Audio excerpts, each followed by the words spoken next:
Robbing kim? Robbim Alloh. Dining qaysi? Dinim Islom. Payg'ambaring kim?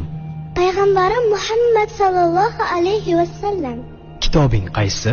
Kitobim Qur'oni Karim. Tilaging nima? Tilagim iymon. Qiblang qaysi? Qiblam Kabatulloh. Millating qaysi? Ibrohim Halilulloh millatidanman. Kimning mazhabidansan? Imom Azam Abu Hanifa mazhabi. Do'stlaring kim? Do'stlarim chahor yorlar. Ular kimlar? Abu Bakr Siddiq, Hazrati Umar, Hazrati Usmon, Hazrati Alidir. Qachondan beri musulmonsan? Al-Misoqdan beri. Al-Misoq nima? Alloh taolo ruhimizni yaratib, ulardan va'da olgan kun. E'tiqoding qaysi?